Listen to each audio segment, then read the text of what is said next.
Everyone. We're going to try to solve this problem. We're given a couple of reactions and we're giving their enthalpies. Notice that both of them are negative, meaning both are exothermic. And from that information, they want us to calculate the enthalpy for this reaction. So the way that we're going to do this problem is we're going to use Hess's law.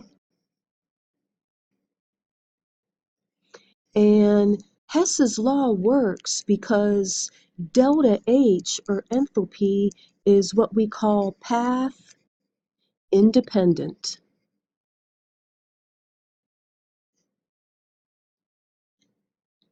And I'll show you what we mean by path independent in a minute here. But how can we use the information that they gave us to find the enthalpy for this reaction? Well, I'm looking at this reaction and I see that carbon monoxide is a reactant. But in this first reaction, I see that carbon monoxide is a product. Well, you know what I'm going to do?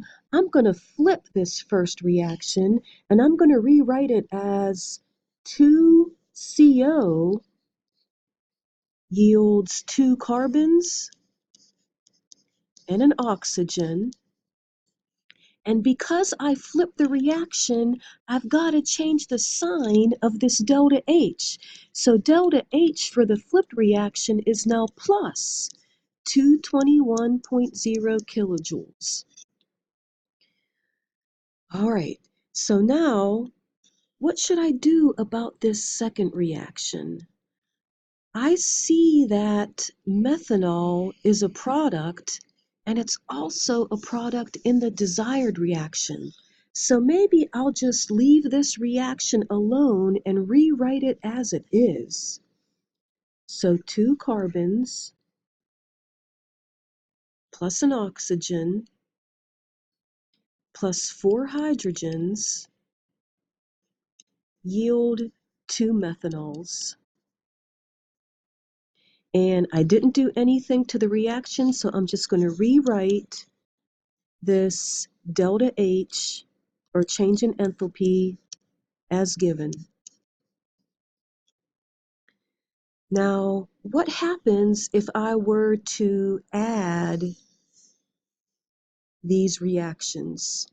So I'm going to go ahead and copy everything on the left-hand side of the arrow. 2CO plus, now I'm going to copy everything that I have on the left side of this arrow, 2 carbons plus an oxygen plus those 4 hydrogens. And now I'm going to copy everything we have on the right side of the arrow.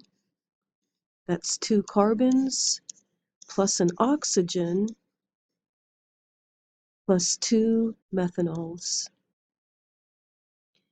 And I think that the carbons that I have on the left cancel out with the carbons that I have on the right. The oxygen on the left cancels out with the oxygen on the right. And then what do I have left?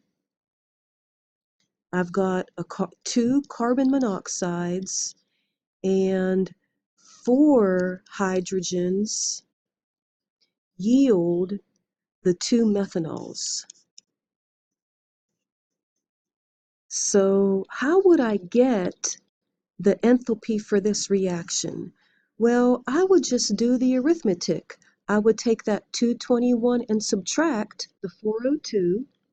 And when I did the arithmetic, I got negative 181.4 kilojoules. And that's almost correct. If you look at the reaction we got and compare it to the desired reaction, notice that our reaction is double the desired reaction. So we have a coefficient of 2 in front of CO, they have a coefficient of 1. We have a coefficient of 4, they have a coefficient of 2. So what we need to do is divide our reaction by 2, and what does that give? That gives CO plus 2H2 yields methanol, which is the desired reaction, but if you divide your coefficients by 2, divide the enthalpy by 2. So delta H for the desired reaction would be negative 90.70 kilojoules.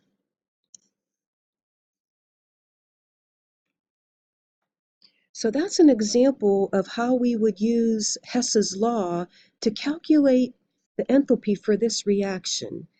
Now, I really like Hess's law. If you think about what we did, we started off with CO,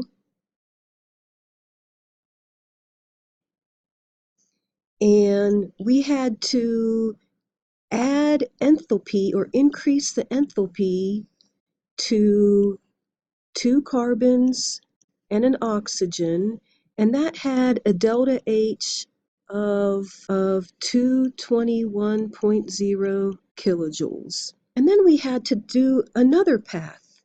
Hydrogen got involved, and then we had to do this exothermic reaction. We had to go down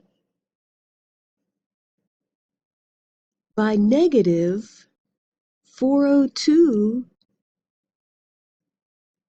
kilojoules to get to the desired product. It was like our original plan was to go directly from this reactant to this product. That was the original plan, but it didn't work. What we had to do was to take this different path, but we still got there. In other words, when it comes to enthalpy, it doesn't matter how you get from reactants to products. You could go directly, that maybe that was your original plan, or you could take this different path that we did in this problem and still get to the desired goal.